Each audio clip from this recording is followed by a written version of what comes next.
प्रिय श्रोताओं और भक्तों, आज का यह दिन कोई साधारण दिन नहीं है, बल्कि साक्षात ब्रह्मांड की स्वामिनी, धन, ऐश्वर्य, सुख, वैभव और सौभाग्य की अधिष्ठात्री देवी माता महालक्ष्मी को प्रसन्न करने का सबसे पावन, दिव्य और दुर्लभ अवसर है। संसार का हर मनुष्य चाहता है कि उसके घर में कभी पैसों की तंगी न हो, उसकी 7 पीढ़ियां बैठकर राज करें, तिजोरी हमेशा सोने चांदी से लबालब भरी रहें और घर का कोना कोना सुख, समृद्धि और शांति से महकता रहे। लेकिन कई बार बहुत मेहनत करने के बाद भी इंसान के हाथ खाली रह जाते हैं। कर्ज का भारी बोझ दिन रात उसे सोने नहीं देता, व्यापार में घाटा होता है और घर में बीमारियां और क्लेश अपना पक्का डेरा जमा लेते हैं। शास्त्रों में स्पष्ट लिखा है कि जब तक माता लक्ष्मी की कृपा किसी मनुष्य पर नहीं होती, तब तक उसकी किस्मत का बंद ताला कभी नहीं खुल सकता, और वो चाहे जितने जतन कर ले, दरिद्रता उसका पीछा नहीं छोड़ती। आज हम इस बेहद खास अवसर पर माता महालक्ष्मी की उत्पत्ति, उनके गुप्त स्वरूपों, अष्टलक्ष्मी के महात्म्य और उस परम पावन पौराणिक अमर कथा को जानेंगे, जिसे अगर किसी ने शांत मन से पूरा सुन लिया तो उसके घर से 7 जन्मों की दरिद्रता, कंगाली और गरीबी हमेशा के लिए बोरिया बिस्तर समेट कर भाग जाएगी। इसके साथ ही हम माता लक्ष्मी के उन गुप्त और अचूक उपायों की भी बात करेंगे, जो रातों रात कंगाल को भी करोड़पति बना देते हैं। इसलिए पूरी श्रद्धा के साथ इस दिव्य वाणी को अपने कानों में उतरने दीजिए और मन को शांत करके बैठ जाइए। माता लक्ष्मी की अद्भुत और पावन पौराणिक कथा का आरंभ उस समय से होता है जब देवताओं और असुरों के बीच ब्रह्मांड पर अधिकार जमाने के लिए भयंकर युद्ध चल रहा था। उस समय दुर्वासा ऋषि के एक भयंकर श्राप के कारण देवराज इंद्र और पूरे स्वर्गलोक की चमक अचानक गायब हो गई थी। देवताओं का सारा ऐश्वर्य, बल, तेज और वैभव समुद्र में विलीन हो गया था और माता लक्ष्मी स्वयं स्वर्ग को त्याग कर क्षीर सागर के भीतर गहरे जल में समा गई थी। माता लक्ष्मी के चले जाने से तीनों लोकों में अंधकार छा गया, चारों तरफ हाहाकार मच गया। खेतों की फसलें सूख गईं, पेड़ों के फल गिर गए, नदियों का पानी थम गया, यज्ञ और अनुष्ठान बंद हो गए और देवताओं की शक्ति बिल्कुल क्षीण हो गई।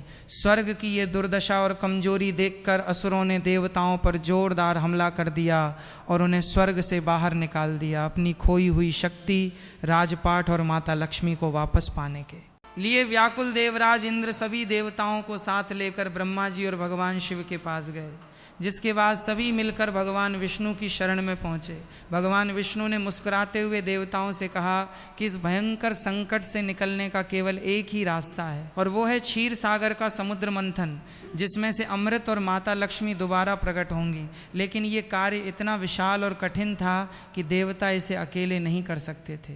इसलिए भगवान विष्णु के कहने पर देवताओं ने चालाकी से असुरों के साथ संधि की और दोनों दल मिलकर समुद्र मंथन के इस महान कार्य के लिए तैयार हो गए। मंथन के लिए मंदराचल पर्वत को मथनी बनाया गया और नागराज वासुकी को रस्सी के रूप में लपेटा गया। स्वयं भगवान श्रीहरि विष्णु ने विशाल कूर्म यानी कछुए का अवतार लेकर मंदराचल पर्वत को अपनी पीठ पर संभाला, ताकि पर्वत समुद्र के कीचड़ में न डूबे। समुद्र मंथन का ये महाकार्य कई वर्षों तक निरंतर चलता रहा, जिसमें से एक एक करके कई दिव्य और अलौकिक रत्न निकले। सबसे पहले हलाहल नाम का भयंकर विष निकला, जिसकी ज्वाला से तीनों लोक जलने लगे थे। तब संसार की रक्षा के लिए भगवान शिव ने उस विष को अपने कंठ में धारण कर लिया और वे नीलकंठ कहलाए। इसके बाद देवताओं और असुरों के मथने से कामधेनु गाय, उच्चैश्रवा घोड़ा, ऐरावत हाथी, कौस्तुभ मणि और कल्प वृक्ष जैसे अद्भुत रत्न बाहर आए, जिन्हें देवताओं और असुरों ने अपनी ज़रूरत के अनुसार आपस में बांट लिया। लेकिन जैसे ही समुद्र का पानी और ज़्यादा गहराई से मथा गया, वैसे ही क्षीर सागर की लहरों के बीच से एक ऐसा दिव्य, अलौकिक और चमत्कारी प्रकाश प्रकट हुआ, जिससे पूरा ब्रह्मांड एक साथ 1000 सूर्यों की तरह जगमगा उठा। समुद्र की सफ़ेद लहरों के ऊपर तैरते हुए एक अत्यंत सुंदर, सुवासित और विशाल लाल कमल के फूल पर साक्षात धन, वैभव, सौंदर्य और ऐश्वर्य की देवी माता महालक्ष्मी प्रकट हुईं। उनका रूप इतना दिव्य और मनमोहक था कि जिसे देखकर देवता, असुर, गंधर्व, यक्ष और बड़े बड़े ऋषि मुनि भी अपनी सुध बुध खो बैठे माता लक्ष्मी के। एक हाथ में स्वर्ण का कलश था, जिससे निरंतर सोने के सिक्कों की वर्षा हो रही थी, और उनका पूरा शरीर दिव्य आभूषणों रत्नों की मालाओं और लाल रंग के रेशमी वस्त्रों से सजा हुआ था। माता लक्ष्मी के प्रकट होते ही पूरे ब्रह्मांड में शंख, नगाड़े और दुंदुभियाँ बजने लगीं।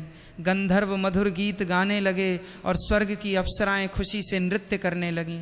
समुद्र देव ने स्वयं प्रकट होकर माता लक्ष्मी को रेशमी वस्त्र और दिव्य आभूषण भेंट किए और गंगा माता ने पवित्र जल से उनका अभिषेक किया। अब स्वर्ग की ये साक्षात लक्ष्मी किसके पास जाएंगी? इस बात को लेकर देवताओं और असुरों के बीच भारी कानाफूसी और विवाद शुरू हो गया। असुर चाहते थे कि इतनी सुंदर और वैभवशाली देवी उनके पाताल लोक या असुर लोक में आए, जबकि देवता मन ही मन हाथ जोड़कर प्रार्थना कर रहे थे कि माता लक्ष्मी उनके पास लौट आएं ताकि उनका स्वर्ग फिर से समृद्ध हो सके। लेकिन माता लक्ष्मी ने किसी की तरफ ध्यान नहीं दिया। वे हाथ में दिव्य वरमाला लेकर धीरे धीरे मंद गति से आगे बढ़ने लगीं।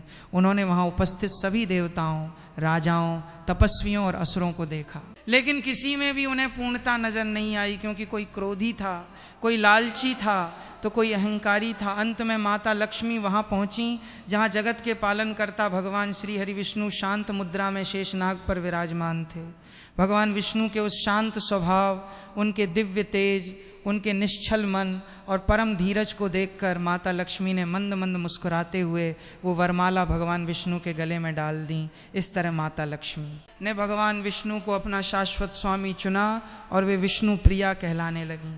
माता लक्ष्मी के भगवान विष्णु के पास आते ही देवराज इंद्र का खोया हुआ राजपाट और स्वर्ग का सारा वैभव तुरंत वापस मिल गया और तीनों लोकों में फिर से खुशहाली और संपन्नता छा गई। भक्तों, माता लक्ष्मी के 8 स्वरूप हैं जिन्हें अष्टलक्ष्मी कहा जाता है, और जो मनुष्य इन 8 रूपों का ध्यान करता है उसके जीवन में कभी किसी चीज़ की कमी नहीं रहती। पहला रूप है आदि लक्ष्मी, जो सृष्टि की शुरुआत से हैं और जीवन में मोक्ष प्रदान करती हैं। दूसरा रूप है धन लक्ष्मी, जो धन, सोना, चांदी और पैसों के भंडार भरती हैं। तीसरा रूप है धान्य लक्ष्मी, जो घर में अन्न की कमी नहीं होने देती हैं और रसोई को हमेशा भरा रखती हैं। चौथा रूप है गज लक्ष्मी, जो वाहन, सुख, राजपाट और समाज में बड़ा पद और मान सम्मान दिलाती हैं। पांचवा रूप है संतान लक्ष्मी, जो वंश की रक्षा करती हैं और उत्तम संतान का सुख देती हैं। छठा रूप है वीर लक्ष्मी, जो जीवन के शत्रुओं, मुकदमों और हर डर पर विजय दिलाती हैं। सातवां रूप है जय लक्ष्मी,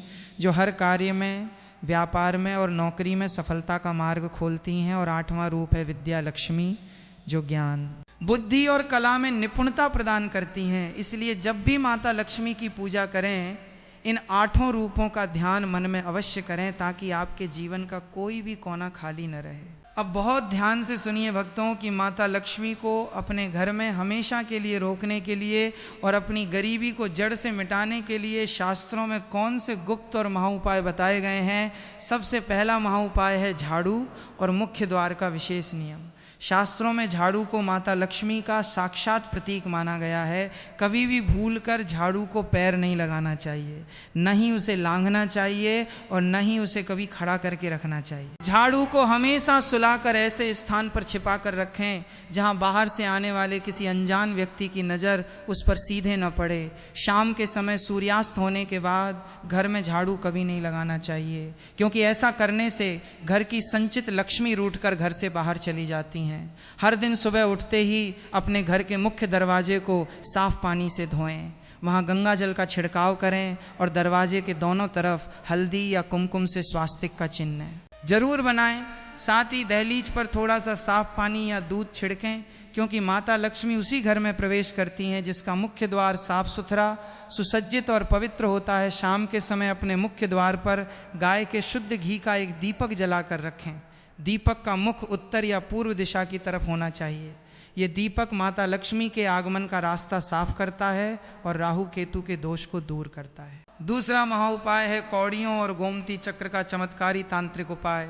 यदि आपके पास पैसा आता तो है, लेकिन पानी की तरह बह जाता है, हाथ में पैसा टिकता नहीं और तिजोरी हमेशा खाली रहती है, तो ये उपाय आपके लिए वरदान साबित होगा। किसी भी शुभ दिन या शुक्रवार को माता लक्ष्मी की पूजा के समय उनके चरणों में 5 पीली कौड़ियाँ, 7 गोमती चक्र और 1 एकाक्षी नारियल रखें। पूजा पूरी होने के बाद इन कौड़ियों और गोमती चक्र को एक लाल रंग के रेशमी कपड़े में बांध लें। इस पोटली को ले जाकर अपनी तिजोरी या धन रखने वाले स्थान पर रख दें। पीली कौड़ियाँ माता लक्ष्मी को अत्यंत प्रिय हैं, क्योंकि ये भी समुद्र मंथन के समय उनके साथ ही प्रकट हुई थीं। इस उपाय को करने से तिजोरी में धन का आकर्षण होने लगता है, आय के स्रोत बढ़ते हैं और बेवजह के गंदे खर्चों पर तुरंत रोक लग जाती है। इसके साथ ही हर शुक्रवार के दिन माता लक्ष्मी को मखाने की खीर, साबूदाने की खीर या सफ़ेद रंग की रसगुल्ले जैसी मिठाई का भोग लगाएं। भोग लगाते समय उसमें एक तुलसी का पत्ता जरूर रखें, क्योंकि बिना तुलसी के भगवान विष्णु भोग स्वीकार नहीं करते, और जब विष्णु जी प्रसन्न नहीं होंगे तो माता लक्ष्मी भी आपके घर में कदम नहीं रखेंगी।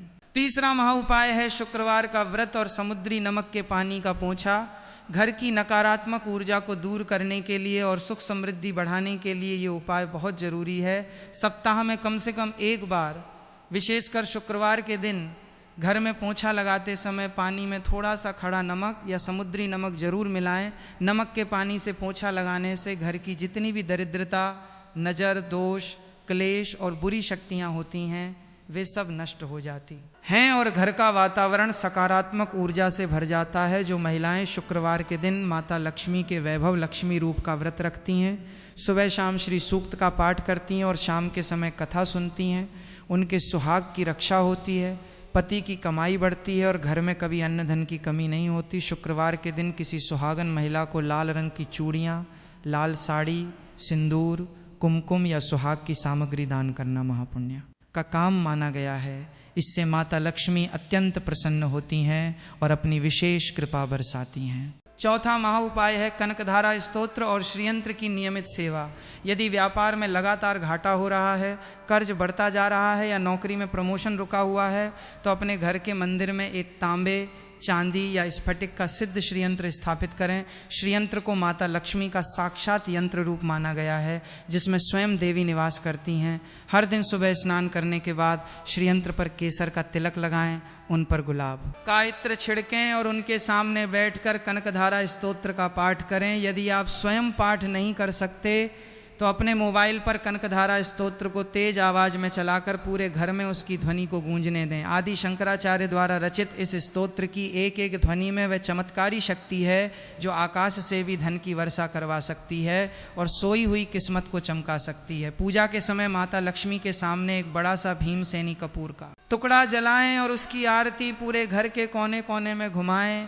इससे घर का भयंकर से भयंकर वास्तु दोष खत्म होता है, हवा शुद्ध होती है और परिवार के सदस्यों के बीच आपसी प्यार बढ़ता है। भक्तों, माता लक्ष्मी को प्रसन्न करने के लिए केवल बाहरी उपाय या पूजा पाठ ही काफ़ी नहीं है, बल्कि हमारे भीतर के विचारों, आचरण और वाणी का शुद्ध होना भी उतना ही जरूरी है।